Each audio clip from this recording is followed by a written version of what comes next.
Yeah. Muy buenas tardes a todos. Espero que estén bien. Si me pueden decir si se escucha bien, si la música no molesta, si se escucha bien, por favor, para no estar haciendo la hora hablando solo con Don Hermógenes acá sin que se escuche bien, por favor.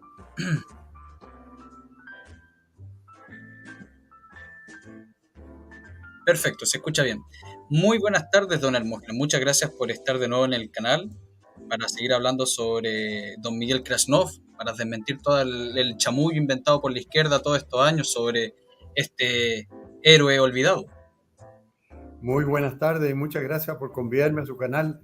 Encantado de hablar de un tema del que tan pocos hablan, mejor dicho, tan pocos se atreven a hablar, y que es constitutivo de uno de los mayores escándalos de corrupción en la historia de Chile, que es el que está teniendo lugar en nuestro tiempo y desde hace años, con motivo de estos procesos ilegales que sirven para el enriquecimiento de unos pocos y que no cesan, porque con tal de seguir lucrando con este tema, se inventan ya situaciones absolutamente ajenas a toda la realidad que se vivió. Así que con mucho gusto conversamos de esas materias en relación a la principal víctima de todo esto que ha sido Miguel Krasnov. Claro. Miren, hay algo interesante de mencionar sobre Miguel Krasnov. Todo, siempre la izquierda busca símbolos, busca gente para poder atacar. El símbolo más importante de la izquierda chilena para atacar es al general Pinochet. Aunque el general Pinochet esté fallecido, es el símbolo máximo para atacar, para ocupar como argumento negativo. Yo pienso que no. O sea, para mí que me digan pinochetista, yo soy pinochetista, así que me da igual, pero siempre van a ocupar a una persona, a un elemento, para tirar todas sus iras, todas sus mentiras. Y este caso es también con Miguel Krasnov. Hay algo interesante que mencionar antes de Miguel Krasnov, que su padre y el abuelo de Miguel Krasnov fueron totalmente anticomunistas. Pedro o Piotr o Pedro Krasnov y Semyon Krasnov eran cosacos del Don. ¿Ya?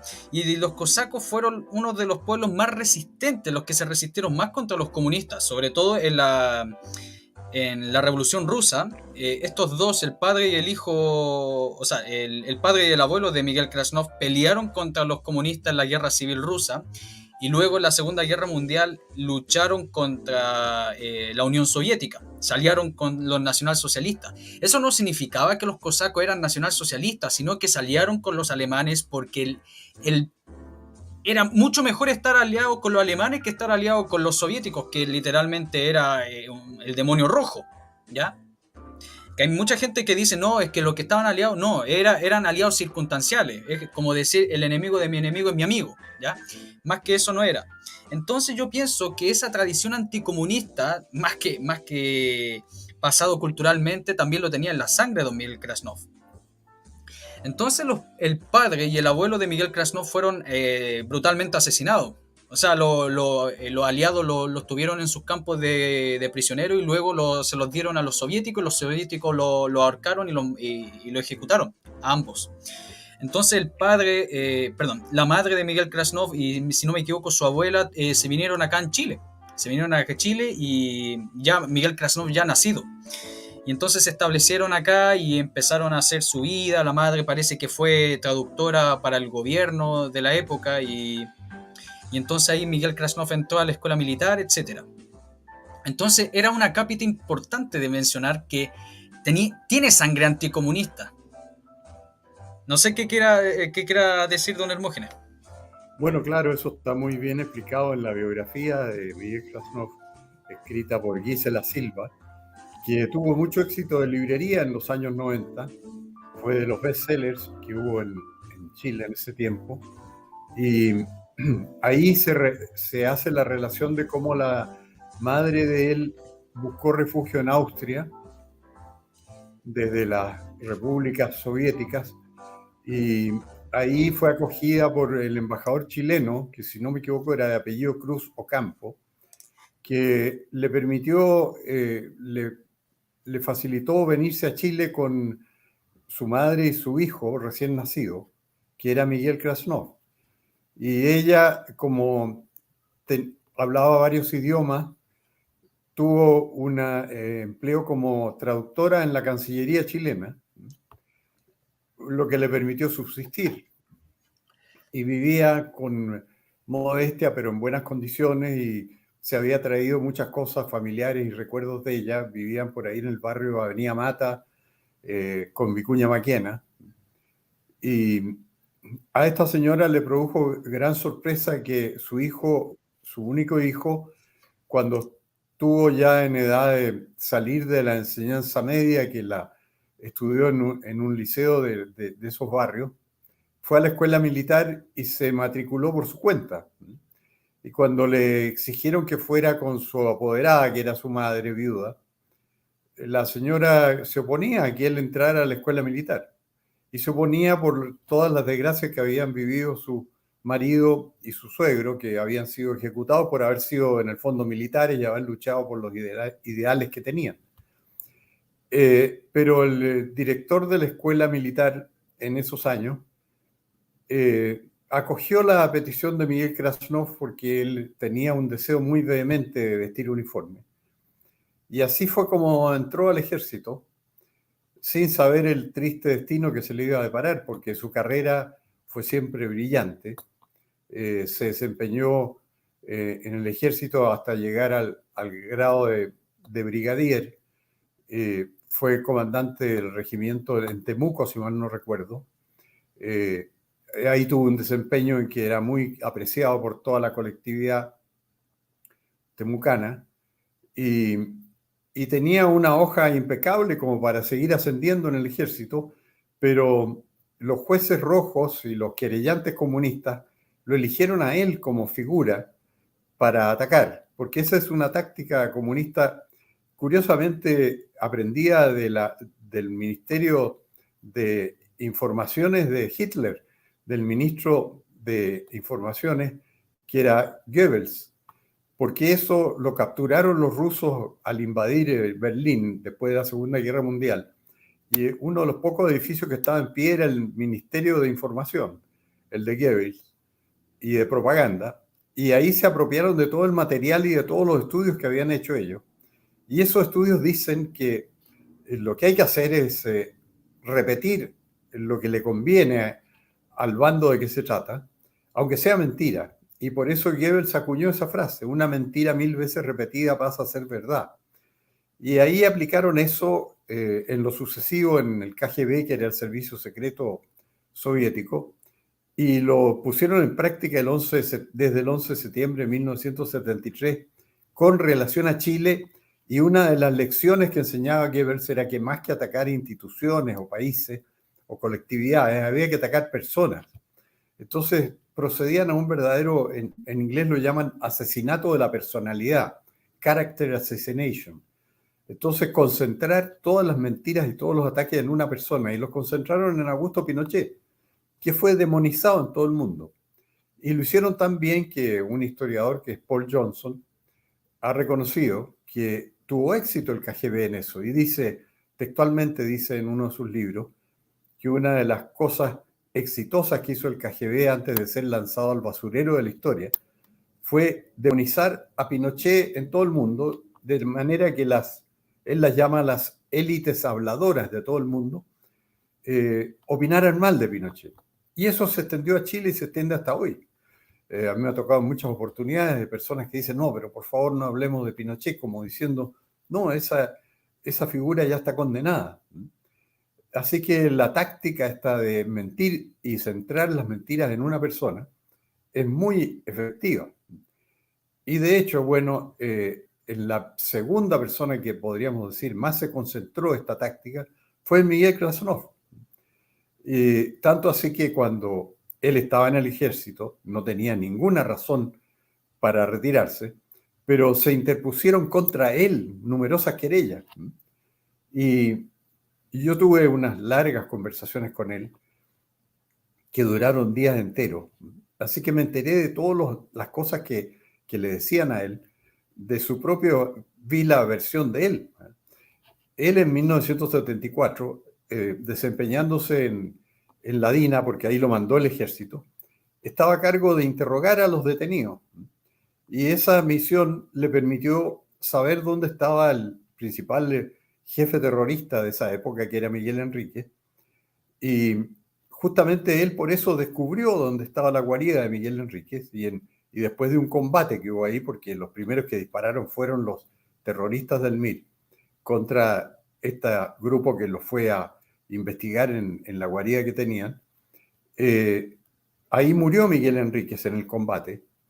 Y a Miguel Krasnov le dieron no solo la condecoración al valor que en el ejército no se daba desde la Guerra del Pacífico, se la dieron a él por la decisión con que empeñó esta tarea y suprimió un adversario que era el más peligroso del gobierno militar porque era el principal terrorista en el año 74, que acababa de asaltar un banco y había dejado muy malherido al agente del banco con 6 balas.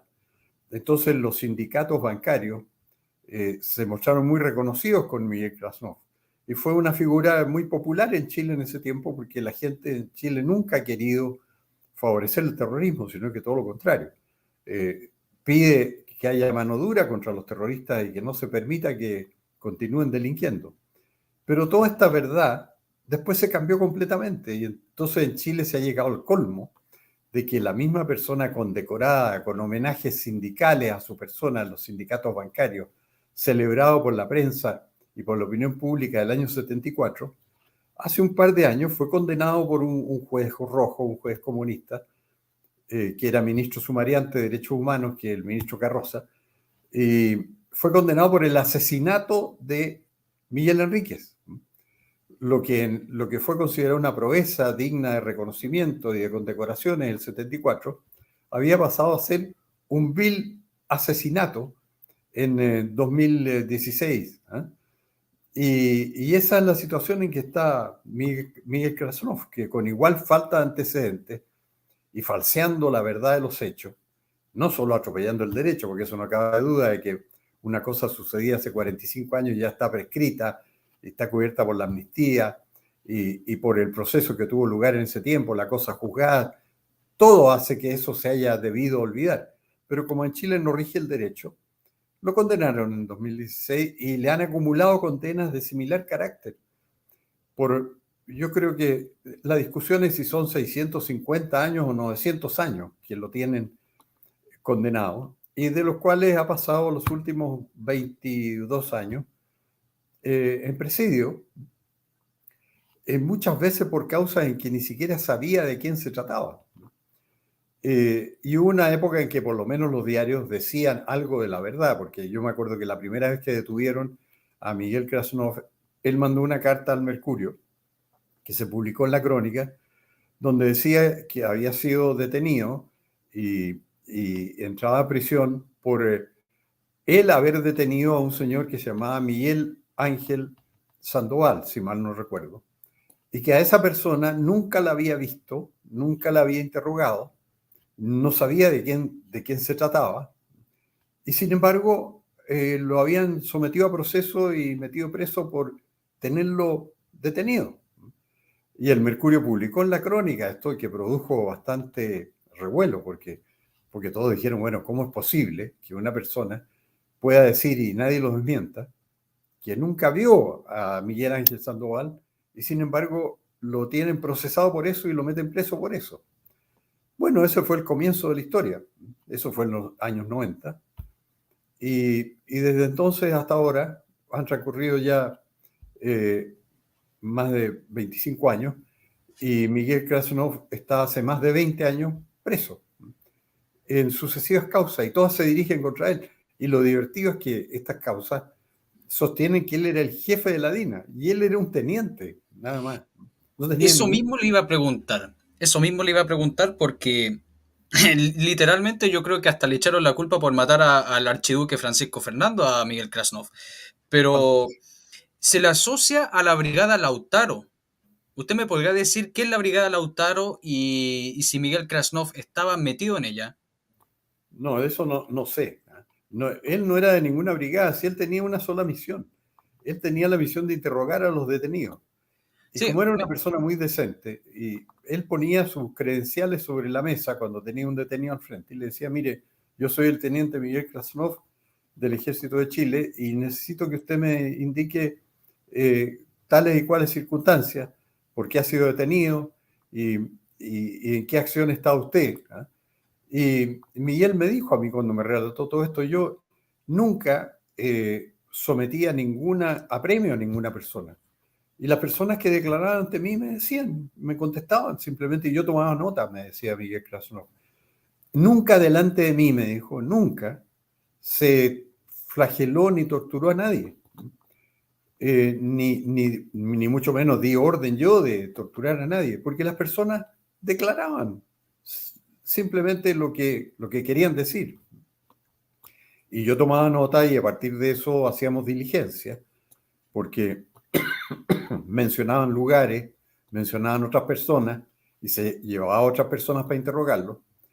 Y bueno, así fue como se combatió el terrorismo en Chile, porque si no hubieran hecho eso, el terrorismo podría haber ganado la guerra civil interna en que estaba empeñado. No se podía llamar guerra civil porque no había división de las Fuerzas Armadas, pero la guerrilla interna en que estaba empeñado la habría ganado el terrorismo, como la ganó en otros países. Si hubo países que cayeron en manos del comunismo por esto mismo, porque los países extranjeros empezaron a atacar a los gobiernos que combatían a los terroristas y finalmente esos gobiernos que combatían a los terroristas cayeron y los países cayeron en manos de los comunistas. Podemos nombrar Vietnam, que tenía un gobernante favorable a Estados Unidos, que se llama God in Diem, si no me equivoco, que además era católico, no era budista como la generalidad de los vietnamitas, y él era partidario de Estados Unidos, y sin embargo John Kennedy fue partidario de derrocarlo porque los monjes budistas lo acusaban de atropellar los derechos humanos, en fin, y lo que hacía God in Diem era defenderse contra el terrorismo que sufría él en su país. Y finalmente, bueno, Vietnam cayó en manos del comunismo.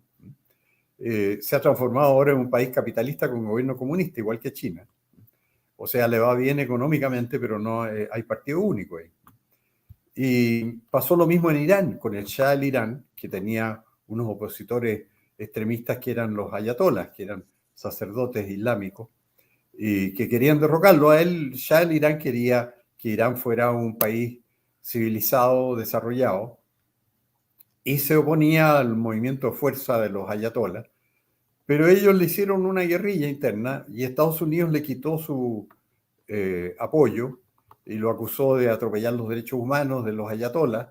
Y el Shah entonces un día dio un paso al lado y se fue. Era un hombre de gran fortuna personal, así que se fue a vivir a Europa, donde falleció. Y Irán cayó en manos de los ayatolas y sigue siendo un gobierno muy poco democrático, donde los ayatolas gobiernan hasta hoy y es el principal enemigo de Estados Unidos. Es tan enemigo Irán de Estados Unidos hoy día que hace no muchos meses Estados Unidos, mediante un dron, dio muerte a un general, el más destacado de las Fuerzas Armadas de Irán, que estaba comprometido en atacar blancos norteamericanos del tipo de las Torres Gemelas. Y entonces simplemente los americanos lo liquidaron desde el aire y lo consideraron una proeza de ellos. Por supuesto, lo hicieron sin juicio y sin seguir ninguna norma de respeto a los derechos humanos. Simplemente le mandaron un cohete y lo mataron. Porque este general Soleimán estaba dedicado a provocar atentados en Estados Unidos. Entonces, la historia señala que los gobiernos que no se defienden contra el terrorismo caen. Sobre todo si son presionados por los países occidentales que no entienden estas situaciones, salvo cuando los afectan a ellos, porque Estados Unidos, para combatir el terrorismo, no respeta ninguna norma de derechos humanos. no, para nada. No, pues usted cree que a Osama Bin Laden le hicieron un proceso judicial conjurado y todo eso deliberante. No, fueron, lo mataron y tiraron el cadáver al mar. Porque así proceden ellos con los terroristas propios, pero a países como Chile lo acusaban de no respetar los derechos humanos por darle muerte a los terroristas cuando había combates con ellos. Y eso lo llamaban atropello a los derechos humanos con gran felicidad de la extrema izquierda, que era la guerrillera, la que armó primero el MIR, que tuvo gran soporte extranjero, y todos los gobiernos comunistas, en particular Alemania Oriental, Cuba, más que ninguno. Eso está muy descrito en la literatura histórica, porque se han examinado los archivos de Alemania Oriental después de que ese país se fundió con Alemania Occidental, y han sido investigados por historiadores, un historiador de apellido Keller, que investigó a la inteligencia de Alemania Oriental, y ahí están muy bien descritos todas las ayudas recibidas en Chile y todos los atentados que se cometían en Chile con respaldo a Alemania Oriental. Entonces, para el gobierno chileno era muy difícil combatir todo esto, porque los terroristas, sobre todo si tienen respaldo de países que los financian y les dan armamento, ellos solamente saben dónde van a atacar, pero el régimen contra el cual actúan no puede saber dónde van a atacar. Entonces tienen que tomar medidas preventivas, actuaciones de inteligencia, y finalmente penetrar los movimientos, que lo hacen con informantes, y así los destruyen. Y el gobierno militar chileno fue muy exitoso en eso. En realidad el más exitoso fue el movimiento de inteligencia que hubo, fue la DINA. Pero la DINA, como no respetaba muchas veces el debido proceso, digamos, y detenía gente, y le daba muerte en enfrentamientos que podrían no haber sido propiamente tales enfrentamientos, suscitó tantas críticas que el gobierno militar decidió suprimir la DINA, la disolvió. Y se hacían acusaciones contra el general Contreras, que respetaba poco las normas legales cuando llegaba el momento de enfrentar a los terroristas. Y entonces lo cambiaron al general Contreras y por el general que fue el fundador de la CNI, Daniel Mena, que tenía fama de ser una persona que se ceñía muy bien a todos los códigos, el reglamento, en fin. Pero después igualmente acusaban a la CNI. Y finalmente usted sabe que el general Daniel Mena terminó siendo muy respetuoso de todo el tema de los derechos humanos. Terminó preso por haber supuestamente atropellado los derechos humanos, y se quitó la vida, porque cuando lo trasladaron del penal Cordillera a Punta Peuco, él no podía seguir atendiendo un cáncer que tenía y que se trataba en un lugar cercano al penal Cordillera, y ya no iba a poder tratárselo más y se quitó la vida. Se negaron siempre a darle el indulto. Michelle Bachelet parece que consideró seriamente haberle dado el indulto, pero lo dejó sin darle el indulto. Y cuando Piñera lo recibió, este procedimiento para indultar, se negó a indultarlo. Así que se quitó la vida el general Daniel Mena, habiendo sido toda su vida un hombre muy respetuoso de toda la normativa. Y por eso que acusaban a la CNI de ser menos eficaz que la DINA contra el terrorismo, porque tenían que someterse a todas estas normas, y contra lo que se ha dicho, aquí en Chile muchas veces los recursos de amparo eran acogidos y los terroristas volvían a quedar libres, y había razones legales que a veces la DINA le pedía al gobierno que hiciera modificaciones legales a la Junta, que era el poder legislativo, para que no salieran libres de nuevo con tanta facilidad los terroristas, y la Junta se negó a modificar esas normas, y por eso acogían muchas veces los recursos de amparo. Y de hecho, esto es muy interesante de recordar, aunque no tenga directamente que ver con Miguel Krasnov. Uno de los frentistas que fue detenido en una oportunidad y recurrió a la Vicaría de la Solidaridad, fue a dar las gracias a la Vicaría por haber salido en libertad después de una acción de agitación en que lo habían detenido, gracias a un recurso de amparo interpuesto en su favor por la Vicaría. Entonces él fue a dar las gracias. Y ahí se encontró con que el archivero jefe de la Vicaría, a quien le dio las gracias, era un alto dirigente comunista. En ese tiempo en la Vicaría no sabían que era comunista, pero era un alto jefe comunista, y lo reclutó a este preso para el Frente Manuel Rodríguez. Entonces, en el fondo, en Chile, la historia de Chile en la lucha antisubversiva la han escrito los comunistas, porque el archivo de la Vicaría estaba al cargo de un alto jefe comunista que era José Manuel Parada, que después fue muerto por un grupo de carabineros actuando ilegalmente el año 85. Pero José Miguel Parada era un alto dirigente comunista, alto dirigente del Frente Manuel Rodríguez, para el cual reclutaba gente, y eso se comprueba con este terrorista que fue reclutado por él, según él mismo le relató a los que lo detuvieron. Y finalmente dejó escrita en la vicaría toda la versión de lo que era la lucha antiterrorista, redactada por un jefe comunista. Y cuando vino el informe Rettig, el redactor del informe propiamente tal, que fue el historiador Gonzalo Vial, declaró públicamente, dijo, si estaba todo el trabajo hecho, estaba hecho por la Vicaría de la Solidaridad, estaba en el archivo de la Vicaría. ¿Y quién hacía el archivo de la Vicaría? Un alto jefe comunista del Frente Manuel Rodríguez. Entonces, la historia aquí la han escrito los comunistas, aunque parezca increíble.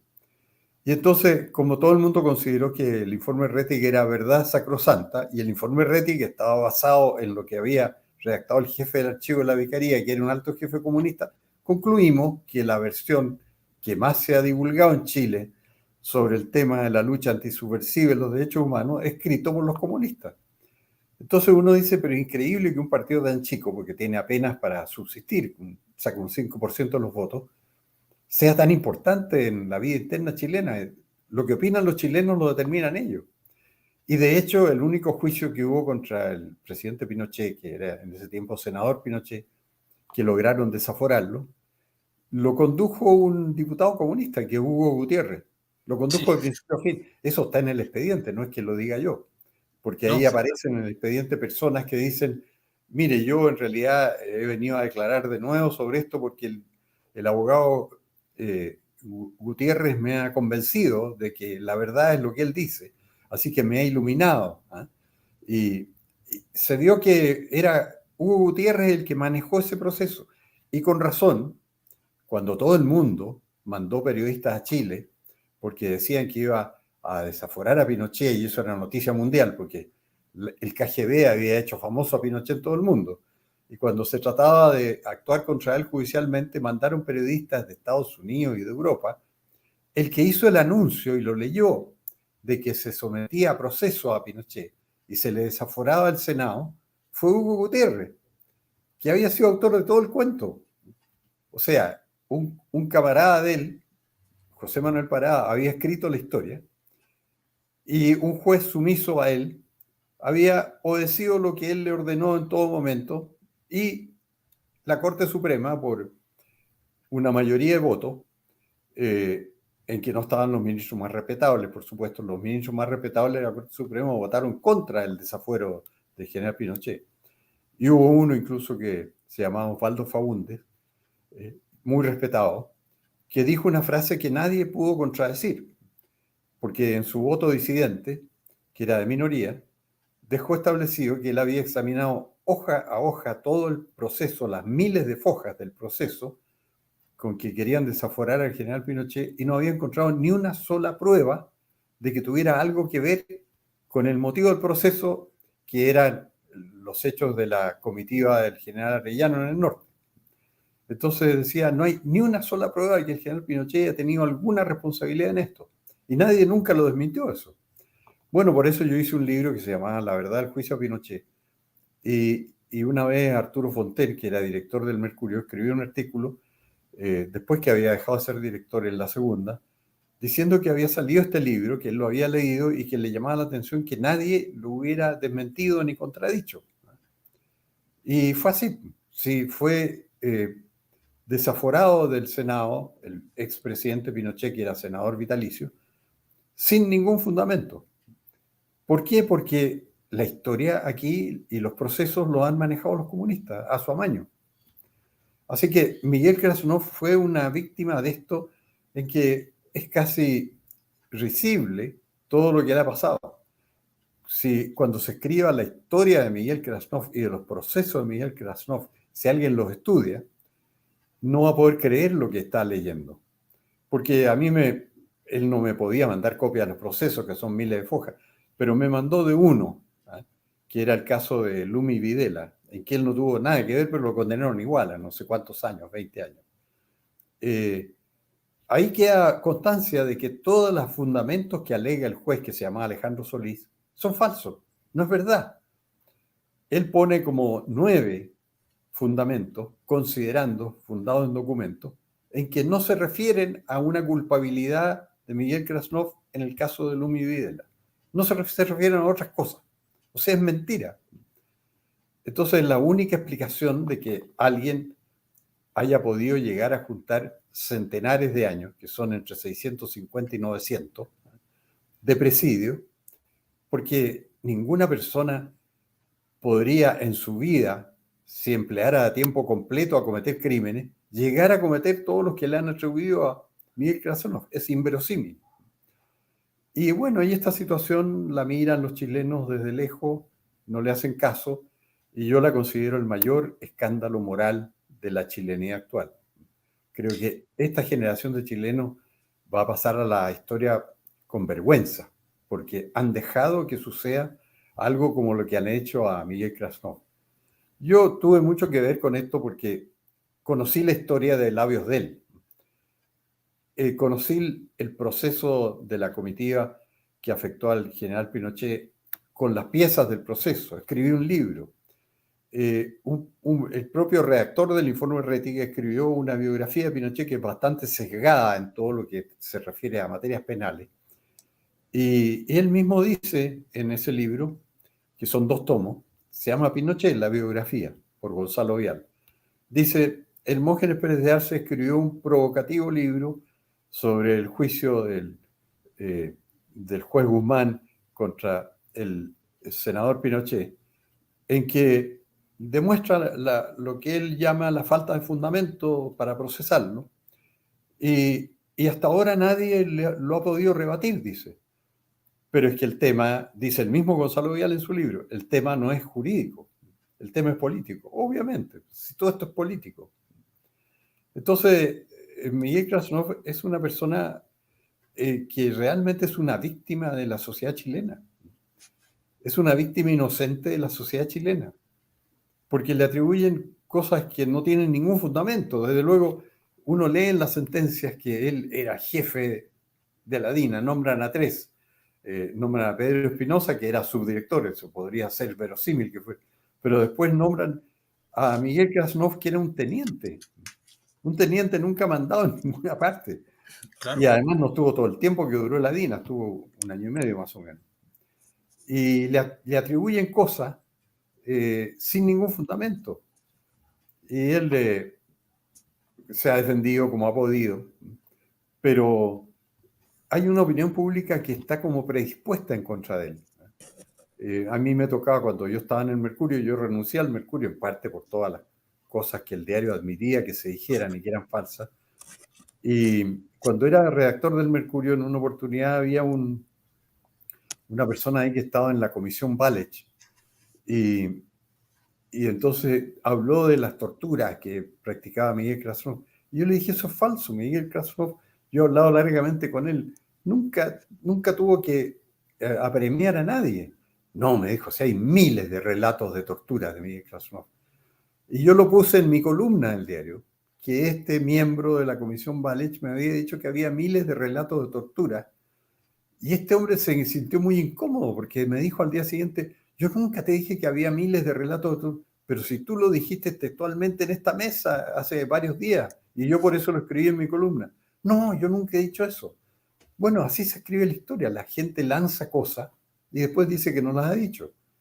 Que fue lo que le pasó a don Patricio Elwin, que el año 93 decía que no había dicho nada de lo que en realidad había quedado grabado en video el 73. Él decía, yo nunca opiné que Allende fuera a intentar un autogolpe ni que fuera a establecer un régimen totalitario. Y él había dicho esas cosas el año 73 y había quedado grabado. Por eso es casi divertido meterse en internet y poner los videos de Elwin, porque están juntos. José Piñera, el ex ministro del gobierno militar, lo subió a YouTube juntos. Está el video en que Elwin dice que lo aplaude a los militares por haber depuesto un régimen que se proponía un autogolpe para establecer un Chile, un régimen comunista como el de Cuba. Y después, 20 años después, dice, yo nunca dije eso, eso apareció en ese libro que hizo el gobierno militar, un libro blanco o algo así. No es cierto, lo había dicho él. Bueno, eso es una gran injusticia que se está cometiendo en Chile. Y la verdad es que sería muy bueno que Miguel Krasnov dejara grabada todas sus defensas en todos los casos, por largo que fuera, porque eso es muy útil para la historiografía. Él, en ese sentido, le han tocado experiencias muy negativas, porque hubo un juez que en un programa de televisión conmigo, que fue Alejandro Solís, dijo que Miguel Krasnov había matado con sus propias manos a una mirista que se llamaba Diana Arón, y que había salido con las manos ensangrentadas diciendo que era extremista y además judía. Y eso es todo falso, todo falso. Es increíble que un juez diga una cosa que es una novela roja falsa ante las cámaras. Y, bueno, a mí me dejó un poco sorprendido eso, porque yo no sabía nada del caso Aarón. Entonces fui donde Miguel Krasnov a verlo a punta peuco y le dije: mira, el juez Solís en el programa El Informante dijo que todo había salido con las manos ensangrentadas después de asesinar a Diana Aarón, y diciendo que era, además de extremista, era judía.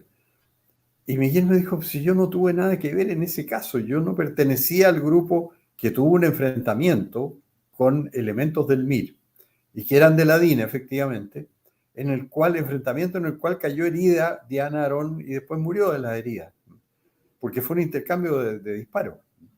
Pero yo, me dijo Miguel Krasnov, no pertenecía a ese grupo, no estaba ahí, y además no estaba en Chile, estaba en una misión en el extranjero. Y lo acredité en el expediente, pero obviamente cuando la agente de inteligencia salía al extranjero, no salía con su nombre propio, sino con un pasaporte que se le daban los órganos de inteligencia para viajar a lo que fuera al extranjero. Así que yo no pude acreditar que no estaba.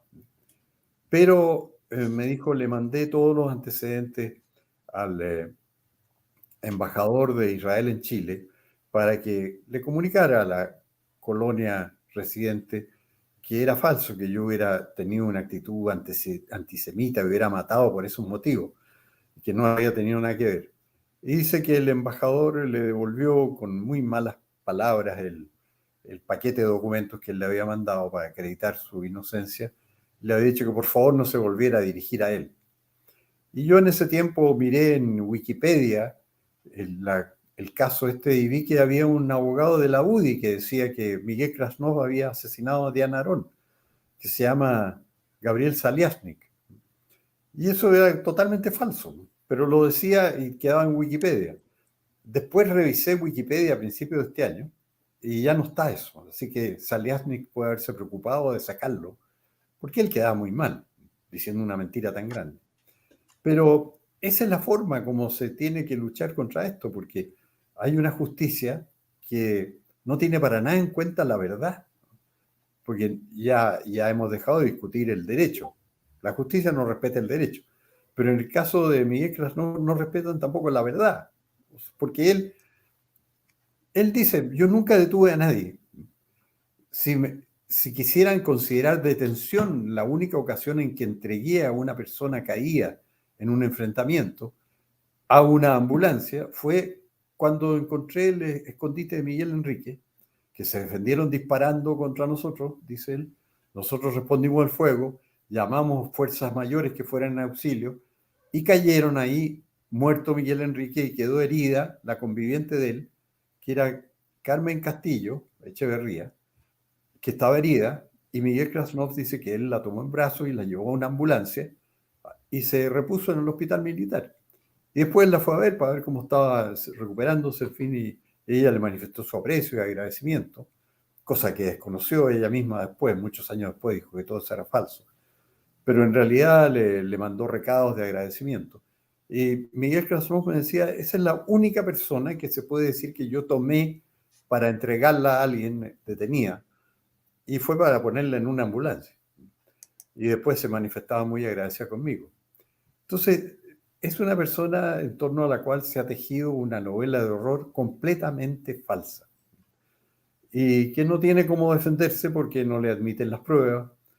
En el caso de que me hizo llegar a mí copias del expediente, que era el de Lumi Videla, que fue una niña que fue muerta efectivamente por efectivos de la DINA. Él no tuvo nada que ver. Y el hermano de ella en el expediente dice que él no tuvo nada que ver.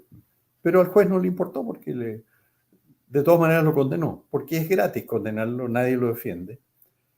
Él me ha dicho a mí, esto es lo mismo que si yo hubiera sido empleado de la compañía de teléfono, dice que se desentiende de sus ex empleados. El ejército no ha hecho nada, no oye lo que yo digo, no me defiende. E incluso el ejército tenía antes un descuento para financiar las defensas de los acusados de estos delitos y se suprimió eso. Y, y no han hecho nada por ello. Por eso yo los llamo caídos tras las líneas enemigas, abandonados tras las líneas enemigas. Todo esto es muy triste. Yo considero que moralmente es lo peor que ha hecho Chile como país representado por gobierno en toda su historia. Lo que han hecho los gobernantes de la Concertación, pero el peor ha sido Sebastián Piñera, porque los de la Concertación tenían 300 querellas cuando se inició el primer gobierno de Piñera en 2010, y él interpuso 1000 querellas en su gobierno. O sea, fue el peor azote contra los militares que lucharon contra el terrorismo. Y bueno, y Piñera llamaba cómplices pasivos a sus propios colaboradores por haber sido partidarios del gobierno militar, que él siempre fue adversario del gobierno militar, porque la derecha política chilena tiene esa particularidad de que les encantan los del otro lado, los busca con pinza para poder llevarlos como candidatos. El último fue Sichel, que eligió a uno que se había ido de la democracia cristiana hacia la izquierda como candidato de la centro derecha. Por suerte le fue mal en la primera vuelta presidencial y salió cuarto. Pero eso revela un poco el temperamento que hay en Chile, de que no son capaces de jugarse por principios ni tener lealtades. Y lo están sufriendo los 200 y tantos presos políticos que hay, que cada día aumentan. Aumentan en el sentido de que meten a más presos porque es un gran negocio, porque los jueces les dan indemnizaciones millonarias que deben quedar la mayor parte en manos de los abogados de derechos humanos, que deben ser tipos muy ricos en este momento, deben estar en el decil más rico de ingresos del país, porque son 200, 300 millones, y los abogados en esas circunstancias se anticipan a hacer lo que llaman igualas. Entonces dicen, bueno, vamos a pedir un 20%, un 30% de la indemnización que se consiga. Y hacen su proceso, lo arman con puras mentiras, como los jueces son del lado de ellos, acogen estas mentiras en los fallos y condenan al fisco que paga tranquilito. Tiene una partida de 400 millones de dólares al año para eso. Así que son muy ricos, Caucoto y compañía. Pero don Hermógenes también se le han echado tantas culpas a Miguel Krasnov, incluso si uno ve en los cargos que ponen en Wikipedia, también dicen que tuvo relación con el asesinato del general Carlos Prats. Bueno, eso es absurdo, porque en ese caso se sabe todo lo que pasó. Y fue una persona que era aparentemente de la DINA, que era un norteamericano, que, que fue Townley. ¿Eh? Y Townley con la señora viajaron a Buenos Aires y él puso la bomba en el auto del general Prats. Ahora, todo eso, ahí hay toda una novela de espionaje, porque en ese tiempo el subdirector de la DINA era muy próximo de la CIA, Vernon Walters, un general, era muy amigo del general Contreras. Y viajaba frecuentemente a Chile y a Argentina. Y estaba muy preocupado de la situación de inteligencia que había. Y después ahí desertó un agente soviético que se llamaba Vasily Mitrokhin y contó todo. Y un libro muy interesante escribió en asociación con un norteamericano que está justamente detrás en el estante donde estoy hablando, que se titulaba, tenía un título curioso el libro. El libro se llama está en inglés. El mundo iba en el camino que nosotros seguíamos, se llama así. The world was going our way. El mundo iba en nuestro camino, desde el punto de vista de los soviéticos. Y él cuenta todo, y ahí entre las cosas que cuenta, refiere que el general Prats en Buenos Aires había recibido dinero del KGB, $10.000, para activar la resistencia contra el gobierno chileno. Y que era una persona de gran influencia, era el más influyente de todos los chilenos que estaban residiendo allá. Y los rusos lo aprovecharon para conseguir una entrevista con el presidente Perón, que estaba vivo en ese tiempo. Y entonces el general Prats tenía buena llegada con la vicepresidenta argentina, que era la señora de Perón, la Isabel González de Perón. Y el general Prats consiguió, dice este agente Mitrokin, una entrevista para un agente soviético que se llamaba Tolstikov. Y el general Prats consiguió la entrevista a Tolstikov con Isabel de Perón, vicepresidenta, y con la esperanza de conseguir después una entrevista con el propio Perón. Esto lo dice el libro de Mitrokin, escrito en asociación con un periodista norteamericano, que fue muy vendido en ese tiempo. Así que en ese tiempo lo que estaba pasando ahí era que la inteligencia norteamericana obviamente tiene que haber sabido lo que estaban haciendo la inteligencia soviética en Buenos Aires, porque era un centro bastante crucial de juegos de inteligencia. Y la inteligencia chilena también lo sabía, y ahí tenía su informante, Michael Townley, casado con una escritora que se llama Eliana Calleja, y ellos fueron justamente con toda esta información y le colocaron la bomba al auto del general Prats y lo asesinaron. Y es imposible que los norteamericanos no hayan sabido, porque Townley era una persona que ellos niegan que haya sido agente de ellos, pero era una persona que ellos conocían porque Townley había tratado mucho de ingresar a la CIA. La CIA dice que nunca lo admitió. Pero Townley dice que trató de entrar a la CIA. Y Townley era un activo informante de la DINA. Entonces, esas fueron las reales circunstancias. La sospecha de que ahí la propia CIA sabía perfectamente los pasos de Townley en Buenos Aires es muy fuerte. Y ellos consideraban que un personaje como el general Prats era muy peligroso porque estaba de acuerdo con los soviéticos, que era lo que dice Mitrokin, y que incluso le habían dado un financiamiento para sus actividades. Estados Unidos evidentemente no le interesaba que alguien influido por los soviéticos pudiera interferir con el gobierno chileno o crear un movimiento de resistencia dentro de las Fuerzas Armadas chilenas. Así que yo creo que el caso Prats se desenvolvió en ese nivel. Ahora lo que pasa es que el gobierno chileno no tenía idea de todo esto que estaba pasando porque la Junta ni el presidente Pinochet sabían de la existencia de Townley.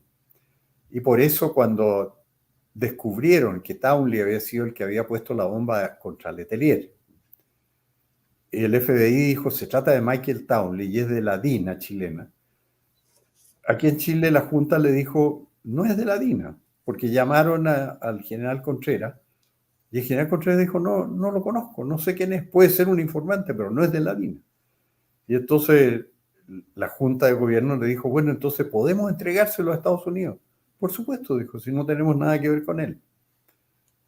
O sea, el gobierno chileno no sabía de todas estas andanzas, pero la CIA y la DINA y el general Contreras sí sabían. Y la responsabilidad de ellos, por el hecho de que Townley haya viajado justamente en esas fechas para allá, y eso está comprobado, es indesmentible. Pero una cosa es clara, que Miguel Krasnov no tenía nada que ver porque en ese tiempo era un teniente que estaba interrogando personas en Santiago. No se ha sabido que haya estado en esa instancia y además no tenía para qué estar. Si el único elemento que podía hacer algo concreto era Townley, y lo hizo. De hecho, en las propias memorias del general Prats consta que a él lo llamaron haciéndole, o en los libros que se han escrito con un escritor argentino que se llama de apellido de Kaiser, reproduce los llamados que le hicieron al general Prats advirtiéndole del peligro en que estaba, porque se sabía en qué estaba comprometido, y diciéndole que viajara, y por eso estaba activando él un viaje a España, que le habría salvado la vida a él y a su señora. Pero Miguel Krasnov no tenía nada que ver en eso. No sé cómo lo podrían haber envuelto en eso. Hay personas que están presas en Punta Peuco. Por ejemplo, un oficial chileno, coronel o brigadier, Christoph Willeke. Yo he conversado con él y lo tienen preso por el caso Prat también. Y él dice que nunca tuvo nada que ver con eso. Y un día que lo fue a ver hace años, me dijo, mire, aquí vino la jueza argentina, María Servini de Cubría, que investigó el caso Prat en Argentina. Y yo le expliqué que no tenía nada que ver con eso, que no había hecho nada con respecto al general Prat. Y ella me dijo, sí, yo sé que usted no tiene nada que ver con el caso Prat, pero quiero que me cuente todo lo que hacía la DINA. Y él le dijo, yo no puedo empezar a hablar de otras cosas, que si usted quiere interrogarme, interrógueme, pero yo no puedo decirle todo lo que hacía la DINA. No puede pedirme usted eso. Usted puede pedirme que yo declare sobre temas concretos, pero no puede pedirme que le diga lo que hacía la DINA. Bueno, esa es la realidad de los términos en que se desenvuelven estas cosas. Una jueza argentina que viene a presionar a un oficial chileno que está preso por algo que no hizo, y que le dice, yo sé que usted no lo hizo, pero quiero que me cuente todo lo que hacía la DINA. Porque ella querría tener, no sé para qué efectos, antecedentes, secretos, y él no se los dio. Y sigue preso hasta hoy, porque este cuento debe tener más de 15 años, que le estoy diciendo yo. Mire, don Hermógenes, acá Israel Aguirre pregunta, ¿Krasnov es inocente de todo lo que se le imputa? Antes que usted responda, yo quiero decirle algo. Muchos de los, entre comillas, crímenes que se le imputa, los comunistas tienen una forma muy interesante de actuar. Dicen, murió tal persona y le ponen la profesión, pero no dicen lo que era. Es como el caso de esta mujer, la Diana Arón, ponen periodista asesinada, pero no mencionan que es del MIR. Si ustedes se dan el trabajo de ver las supuestas víctimas de Krasnov, todas las supuestas víctimas, todos eran del MIR. ¿Ya? La izquierda siempre tapa eso. Nunca dice esta persona perteneció al MIR. No, dicen como su profesión. Este era profesor, este era médico, este era periodista, este era abogado, pero no dicen que era del MIR. Bueno, yo lo que puedo decir es lo que yo he conversado con Miguel Krasnov hace más de 20 años, en que él, tuvimos en ese tiempo, su abogado era Luis Valentín Ferrada, y Luis Valentín Ferrada nos dio una oficina en la casa donde tenía en la Costanera sus oficinas él, y ahí yo durante 2 días completos conversé con Miguel Krasnov, que estaba recién retirado voluntariamente del ejército debido a los procesos que se habían iniciado en su contra, y él me contó todo lo que él había hecho. O sea, fue como decirme una biografía o unas memorias de su tiempo como durante el gobierno militar en la DINA.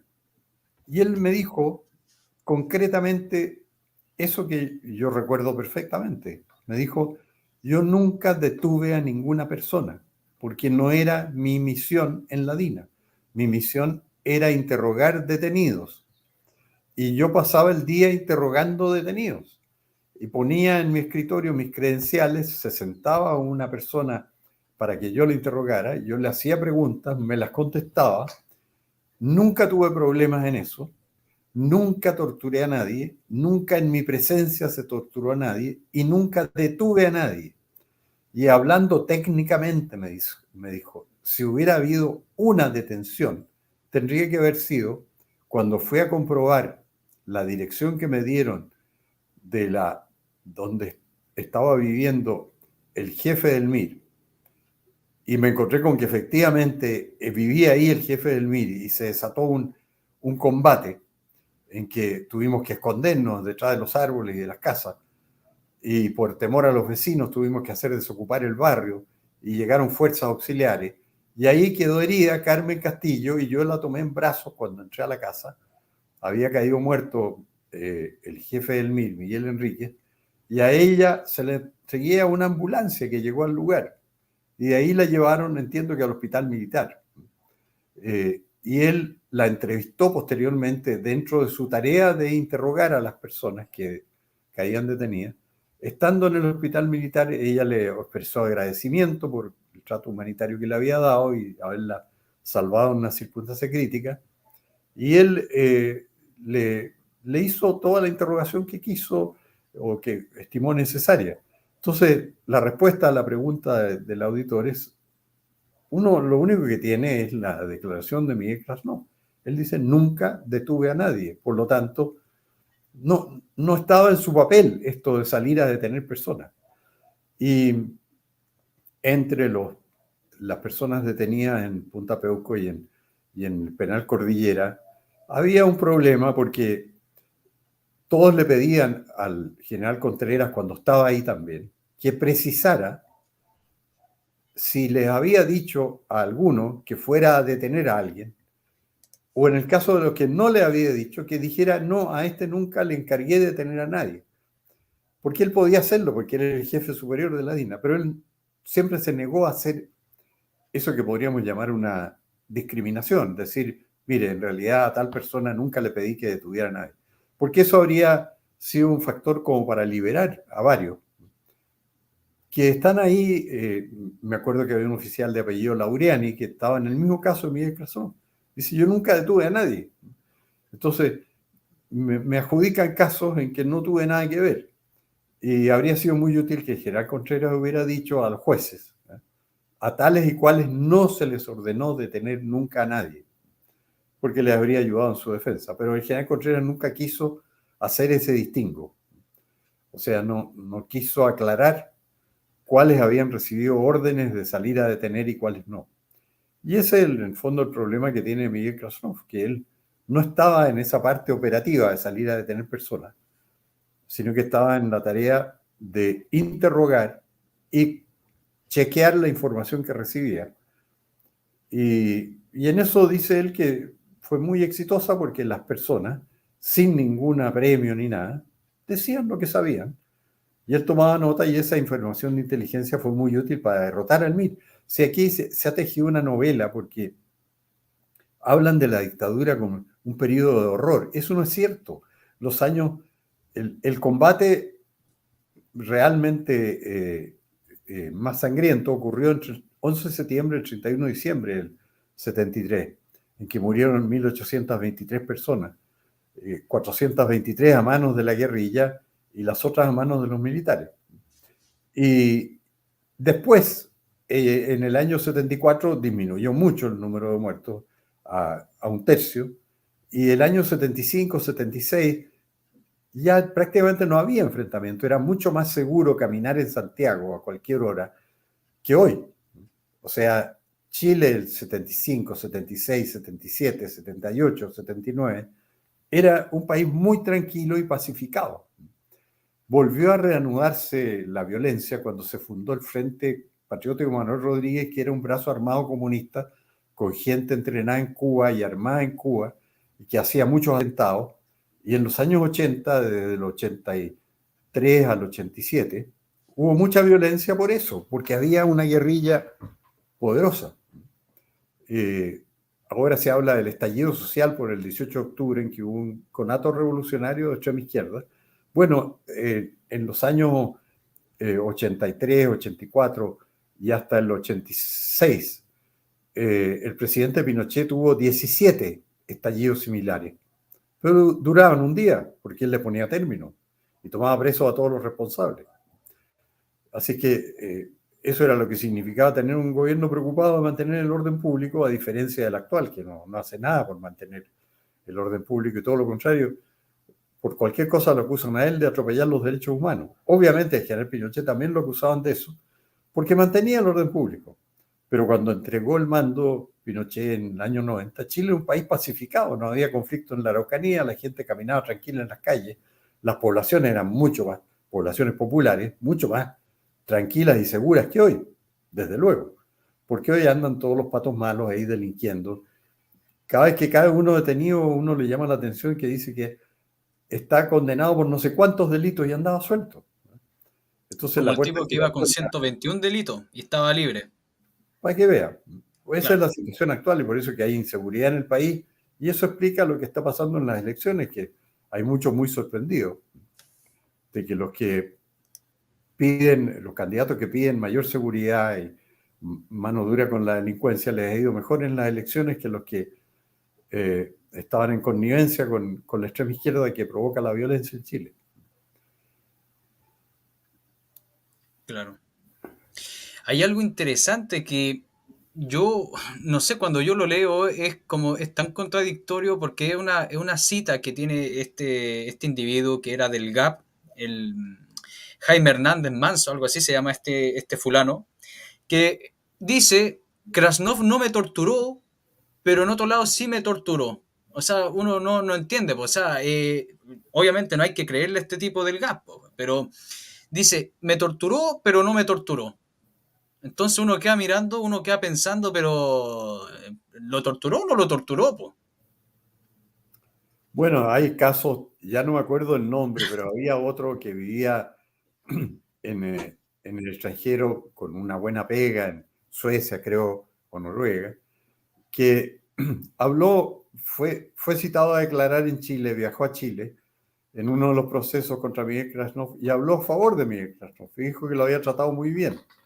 Y entonces eso se publicó y yo lo comenté en mis columnas y a este individuo parece que le provocaron un problema a sus camaradas de armas antiguos y entonces me acusó a mí ante el Colegio de Periodistas por la versión que yo daba de que él había hablado bien de Krasnov, cuando es lo que efectivamente había dicho era que había tenido una conversación amistosa con Krasnov y que no había tenido ningún maltrato. Pero a él le perjudicó mucho eso, parece, con sus compañeros de armas, y entonces decidió acusarme ante el Colegio de Periodistas. Y yo tuve que ir al Colegio de Periodistas y ahí declarar la verdad, que este señor y decir en qué libro había encontrado yo esta versión, porque se había publicado en un libro. Y bueno, y ahí terminó. ¿Qué me iban a hacer por citar una publicación? Que a uno lo castiguen por citar una publicación que no ha sido controvertida. Sería insólito y que lo castigara el propio Colegio de Periodistas que dice luchar por la libertad de expresión. Así que me dejaron tranquilo, pero este fulano quería que a mí el Colegio de Periodistas me condenara por decir que él había dicho que Miguel Krasnov lo había tratado muy bien.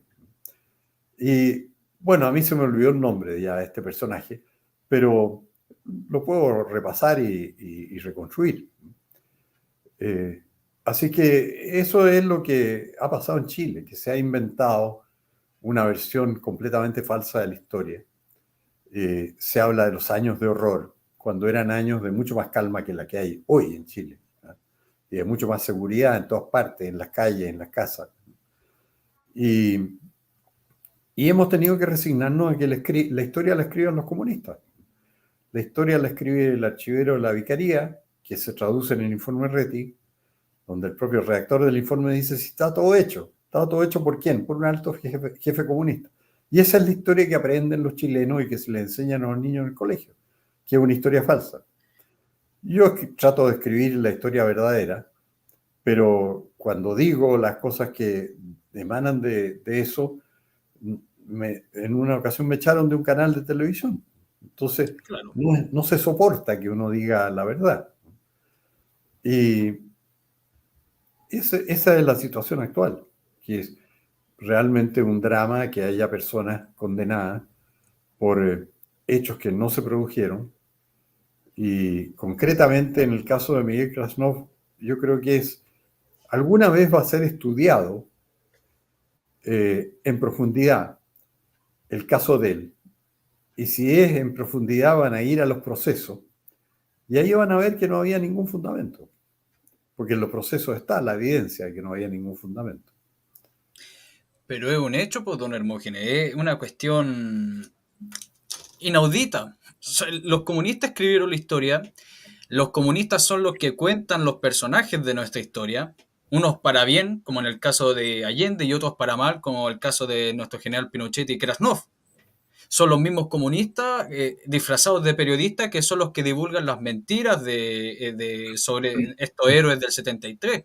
Son los mismos los comunistas que son los que escriben estos libros del Estado. Bueno, si se podría considerar llamarse libro a esos panfletos que hoy día los niños y los jóvenes leen.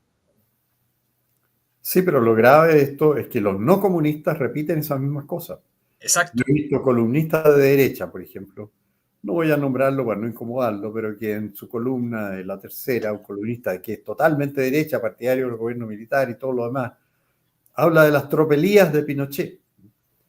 Y yo le diría, dígame una. Dígame una. El otro día vi a Moschiati interrogando en un programa de Megavisión, creo que era a José Antonio Cast, y le hizo una recital de barbaridades de Pinochet, tortura, desaparecido. Bueno, pero yo le contesté en mi blog, dígame un caso, sí, un caso, uno, porque la dicen en general así, torturas, desaparecido. No pueden decir un caso, porque no hay. Sí, en el caso de las torturas el cuento es ridículo porque ha sido el gobierno militar fue el más vigilado en el tema de las torturas y es el único en que se han condenado a detectives, concretamente y a militares, por haber aplicado apremios, porque ningún otro gobierno habían condenado y habían denuncias, pues en el gobierno de Allende salía en el Mercurio de las torturas y en el Mercurio salía que el autor de las torturas había interrogado a Juan Luis Ossa, diputado, que presidente de la Juventud Nacional, en el cuartel de investigaciones de Rancagua, lo había sometido a tortura eléctrica y lo había interrogado. Y Allende no hacía nada. Salió en el Mercurio, nombraban a su subdirector de investigaciones y el presidente de la República no decía ni hacía nada. Y Carlos Toro siguió siendo subdirector de investigaciones de Allende. Y lo único que los comunistas no han podido nombrarlo en ningún cargo después, porque obvio, había salido en el Mercurio, que él había aplicado, había interrogado a Juan Luis Sosa en el suelo después de torturarlo eléctricamente. Entonces, lo que pasa es que no se habla de la verdad.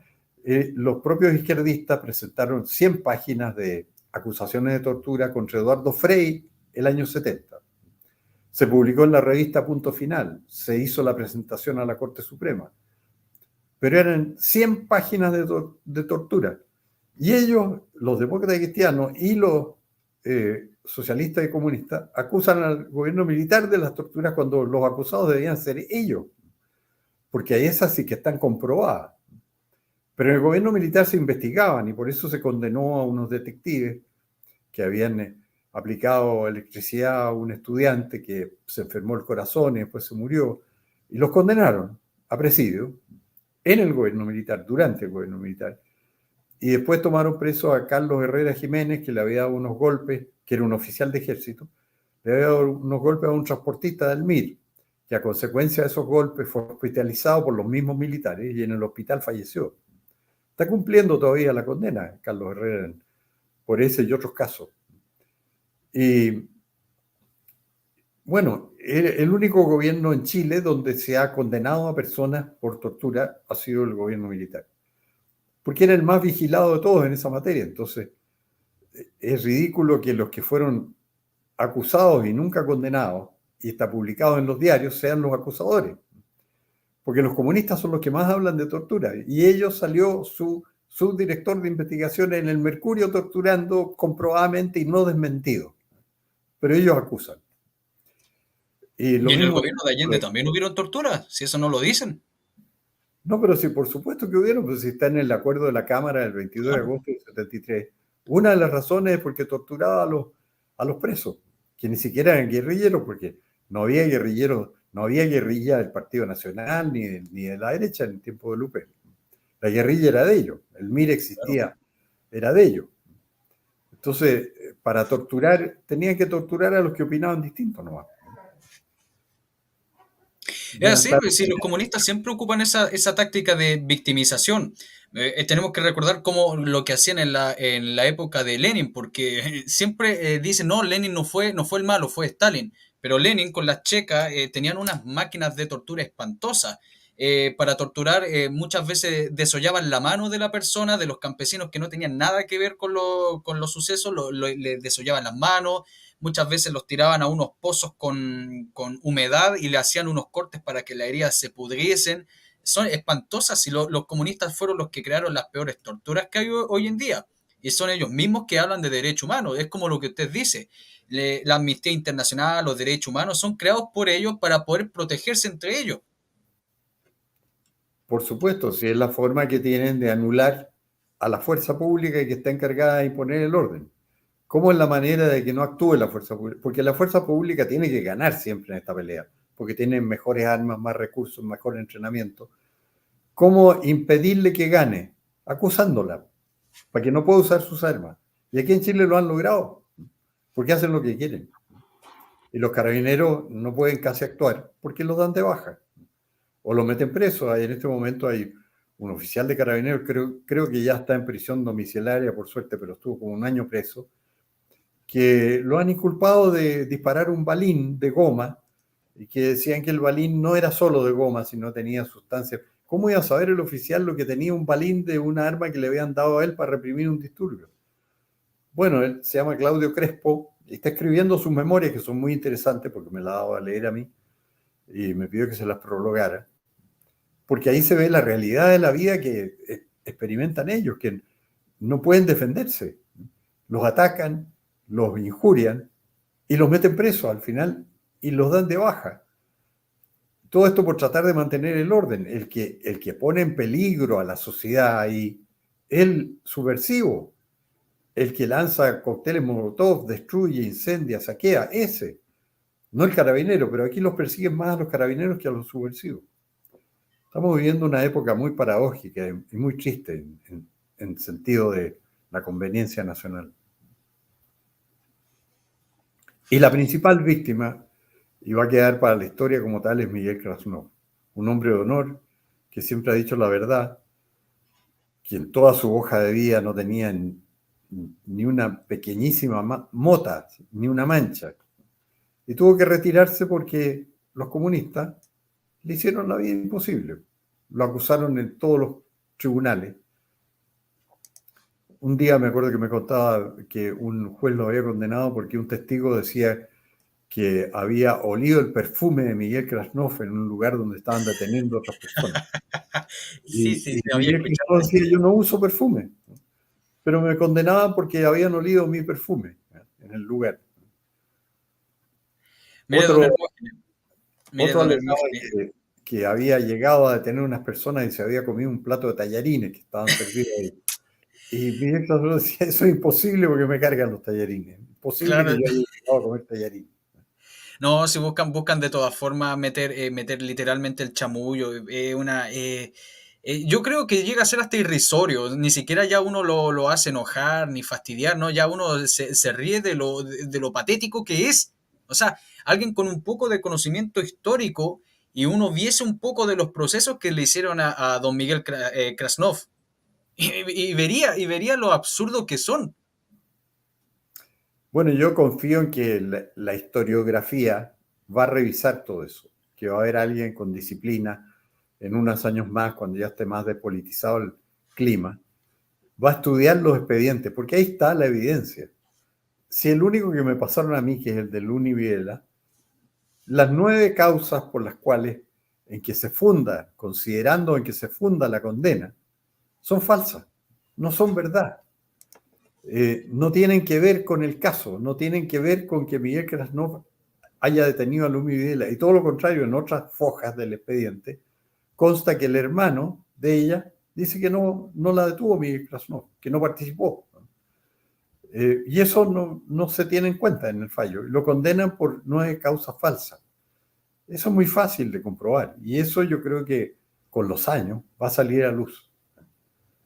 Dios lo oiga, estimado don Hermógenes. Dios lo oiga y el diablo se haga sordo.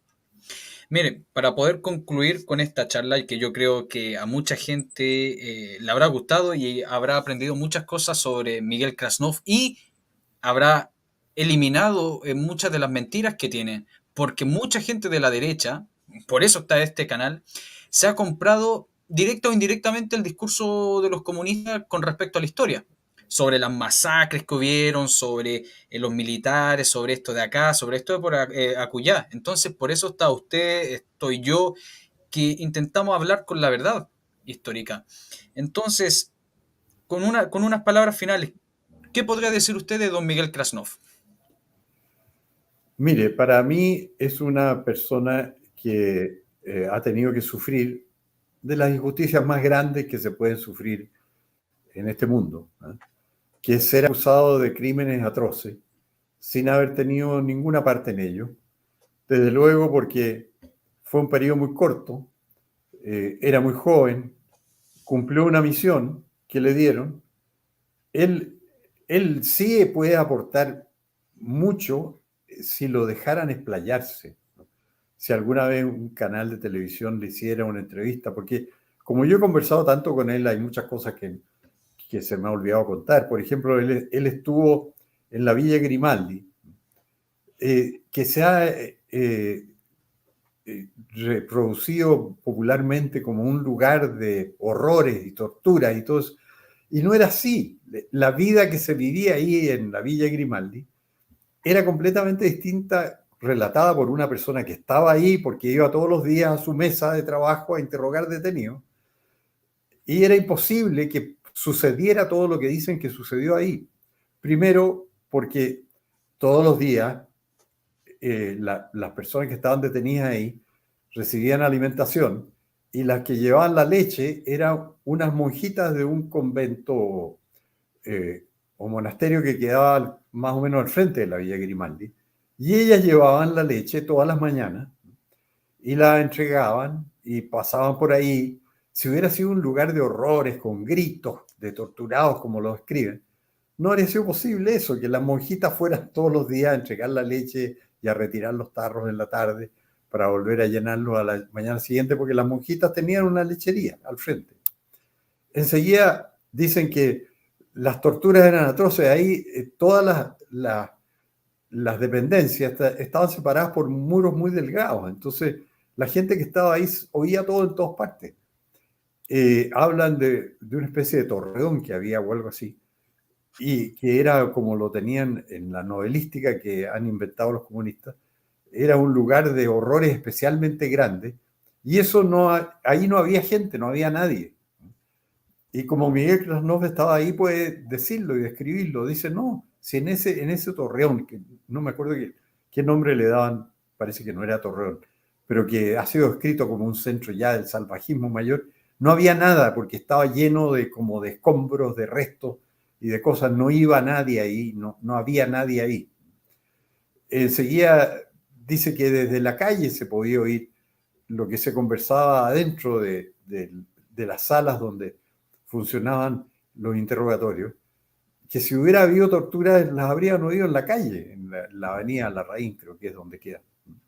Eh, entonces sería interesante un día conversar con él, si es que se pudiera, no sé si se puede, hacerle una entrevista y preguntarle su vida diaria y cómo fue en el tiempo que estuvo ahí, cumpliendo sus tareas. En que él llegaba en la mañana, se sentaba en un escritorio, interrogaba a personas y se iba de vuelta a su casa en la tarde, porque esa era su misión. El panorama que pinta es completamente distinto del que ha escrito la novelística extrema izquierda. Bueno, le agradezco mucho que me haya convidado. Un Siempre ha placer. sido bueno para recordar cosas que a uno se le han ido olvidando. Y apenas desaparezca esta amenaza de la pandemia, vamos a ir a conversar de nuevo con Miguel Krasnov, porque hay tanta cosa que hablar y aclarar con él y que siempre es útil, porque es la persona que mejor sabe todo lo que pasó, Claro. la verdad histórica. Muchas gracias, don Hermógenes, por aceptar esta invitación. No se vayan aún porque falta, voy a mostrar un video de 12 minutos más o menos, eh, que muestra una pequeña entrevista que le hicieron a Miguel Krasnov. Así que los invito a que se queden un momento más, que me presten un poco de su tiempo y eso. Le agradezco mucho, don Hermógenes. Bendiciones, que le vaya bien. Y está invitado para cuando quiera. Ah, y por cierto, si a alguien le interesa aprender más sobre el gobierno militar, sobre historia, sobre la verdadera historia, vayan al blog de Don Hermógenes. Sí, el blog se llama blogdehermogenes.blogspot.com. Y ahí están todos mis libros que se pueden comprar por un precio muy módico porque son más baratos bajándolo de la pantalla de lo que son los libros afuera. Y están todos, que son como 15 o 16, ya no me acuerdo cuánto. Ahí está toda la historia reciente de Chile. Eso, pues, Don Hermógenes. Muchas gracias. Bueno, muchas gracias a usted, ha sido muy amable y a su disposición. Y saludos a Muchas todos gracias. los que tuvieron la paciencia de vernos y oírnos. No, muchas gracias a usted, Don Hermógenes. Ya. Don Zángano Pintor dijo: dependerá de nosotros el no permitir que el relato izquierdista sea el único que se mantenga. Es un hecho. Es un hecho. Pásense por el canal de Zángano Pintor, que es un pintor de derecha que muestra verdadero arte, ¿no? El arte que muestran los comunistas, un mojón pegado en la pared con una tachuela. No, él es un verdadero artista y hay que apoyarlo. Zángano Pintor, búsquenlo así en YouTube. Y el otro, doña Gabriela dice: me alegra mucho que don Hermógenes tiene un espacio para compartir su sapiencia. Exacto. Este canal está disponible para todas las personas que hablen la verdadera historia. Entonces, voy a mostrar el video. A ver, un momento, por favor.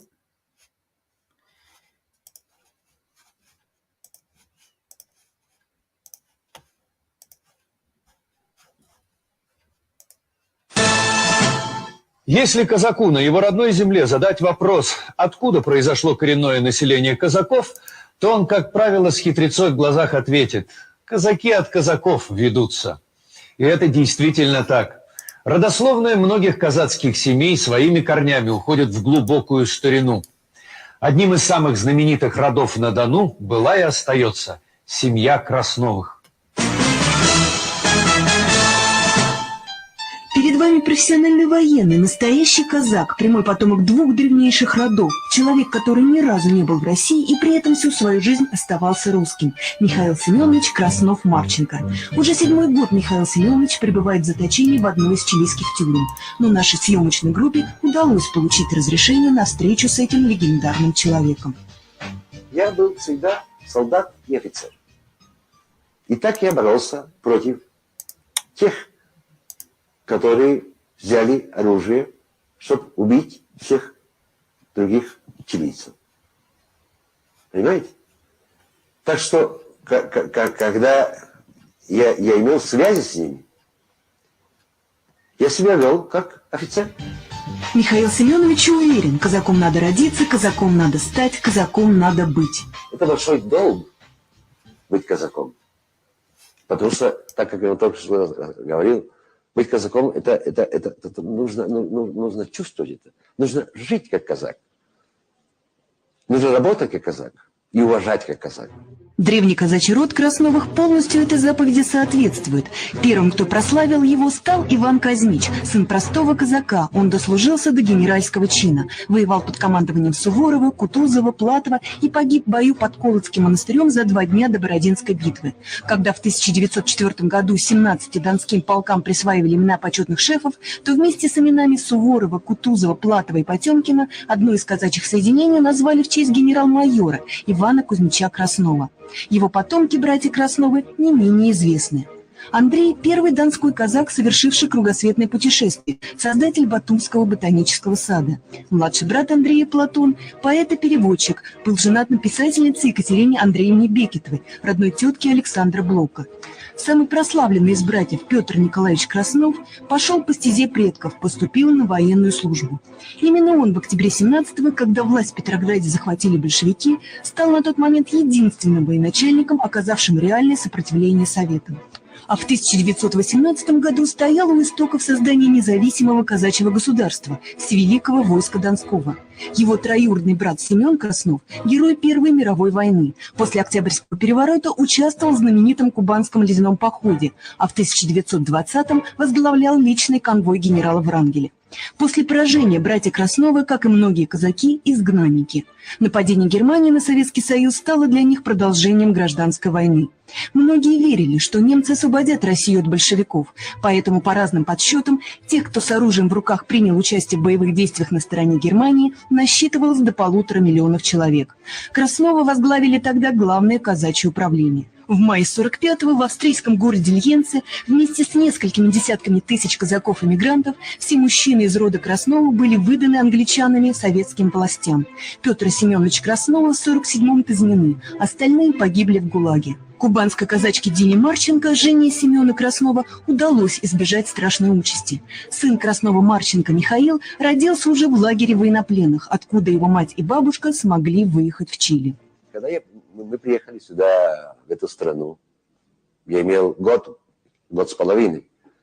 И во всей моей жизни до 14 лет я ничего не знал насчет военных здесь, в Чили.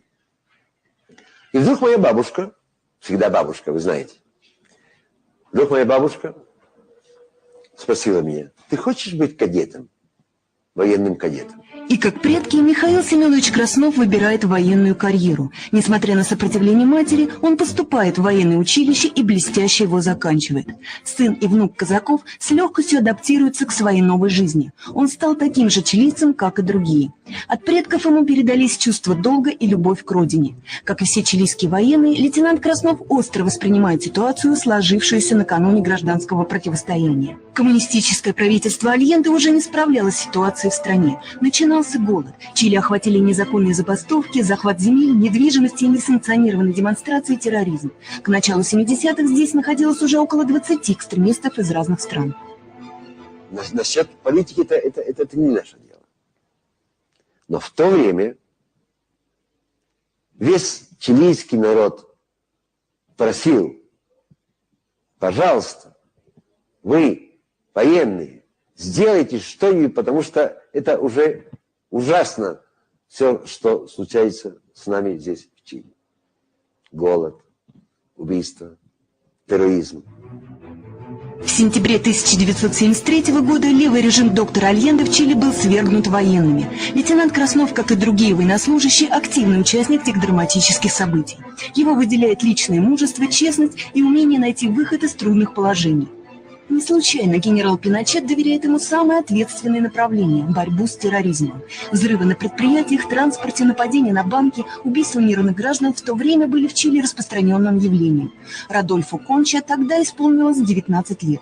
Его командиром стал Михаил Семенович Краснов. Он был офицером чрезвычайной самоотдачи, очень требовательным командиром и великолепным аналитиком. Часто приходилось видеть его за чтением. Михаил Краснов мог часами разбираться в сложной паутине деталей документов, пока не находил ключа к последующим шагам. Честно говоря, и мы, подчиненные под его руководством, работали на износ. Время было такое. Ему было в то время 26 лет, а мы совсем еще молодые парни. Мне было 19. Тем не менее, для нас он был как отец, очень требовательный, но в то же время заботливый. Сегодня в этом местечке Сантьяго спокойно, но именно здесь, в октябре 1974-го, произошло событие, которое потрясло не только Чили, но и весь мир. Группой Мигеля Краснова был обнаружен и ликвидирован лидер известной террористической организации «Мир» Мигель Энрикес. Он координировал в то время все террористические акты южноамериканского континента. На его счету гибель тысячи мирных граждан. Позднее в прессе написали, что сюда прибыл целый батальон. На самом деле бой приняли на себя только мы, группа из 5 человек. Самому старшему из нас было 27 лет. У боевиков было не только численное, но и боевое материальное превосходство. Если бы они вовремя заметили, что в нашем вооружении всего лишь револьверы и пару автоматов АК, скорее всего, я бы сейчас здесь не стоял, и никто из нас не смог бы пересказать того, что произошло. Итог этой успешной боевой операции – медаль за мужество, самая высокая награда вооруженных сил Чили, которой до этого не награждали уже 100 лет. Для Михаила Семеновича эта награда дорога вдвойне. Его предок Петр Николаевич Краснов за боевые заслуги получил орден Святого Георгия 4-й степени, который по своему статусу очень близок к чилийской медали за мужество. Сегодня эти награды хранит жена Михаила Семеновича Мария. Сам Михаил Краснов находится в заключении. Левые, вернувшись к власти в 1989-м, приступили к различным судебным разбирательствам над всеми без разбора военными, кто служил на стороне Пиночета. Сегодня открыто уже более 1000 процессов против военнослужащих, среди которых находится и Михаил Краснов. Дело в том, что мы боролись за свободу всего этого народа. Мы не боролись, чтобы военные вышли управлять эту страну. До сих пор Михаилу Краснову не было предъявлено ни одного единственного конкретного юридического доказательства вины. Михаил Краснов был приговорен на основе подозрений в предполагаемом совершении предполагаемого преступления. 3 раза в неделю я так же, как и он, вместе с ним провожу время в тюрьме в качестве заключенной, в полной изоляции от внешнего мира, от моих детей и внуков, от происходящего в этот момент в моей стране. И даже когда я выхожу из тюрьмы, продолжаю чувствовать себя за ее стенами, находящейся в заключении, так как рядом со мной нет моего дорогого мужа. Вот уже более 40 лет Мария и Михаил Красновы вместе. Ни разу не были в России, но традиции казачества сохранили. Их передала вместе с семейными архивами бабушка Мигеля, участница ледяного похода Мария Марченко. В картинах, которые рисует жена Михаила Семеновича, русская тема присутствует постоянно. Я считаю и надеюсь, что будущее моего сына Мигеля Краснова и моего внука Николая Краснова должно быть спокойным, счастливым и свободным. Я хочу, чтобы в их жизни никогда не было места стольким лишениям и самопожертвованиям, которые перенесли предыдущие поколения Красновых, включая моего мужа. Казак Михаил Краснов, как и его предки, может гордиться своей жизнью и профессиональной карьерой. В военной академии вооруженных сил, где он вошел в десятку лучших выпускников, затем международные курсы усовершенствования офицеров Генерального штаба. Позднее, уже в Чили, в 1991 году, при новом правительстве, Михаил Краснов стал первым офицером, представленным к знаку отличия президент республики. Его личность настолько популярна, что о нем написана книга. Когда начались судебные процессы, у офицера Краснова был выбор – принять российское гражданство, но отказаться от чилийского и остаться свободным, или сесть на скамью подсудимых. Он предпочел последнее. 1000 раз выбрал. Если я умру и снова родюсь, снова буду военным. Для казака, я думаю, что очень важно быть свободным человеком. Как результат вынужденного вмешательства вооруженных сил и принятых военным правительством мер, в Чили были заложены необходимые основы. Эти меры и основы эффективны и до сегодняшнего дня. Даже последующие гражданские правительства, возглавляемые левыми партиями, были не в состоянии внести какие-либо изменения в реформы, социальную и экономическую модель и систему, созданную военным правительством Августа Пиночета. Все последующие достижения в экономической и социальной жизни этой страны основаны на фундаменте, заложенном благодаря чилийским вооруженным силам.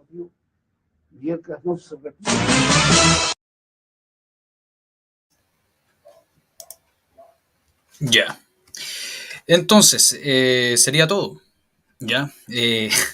Cumplido.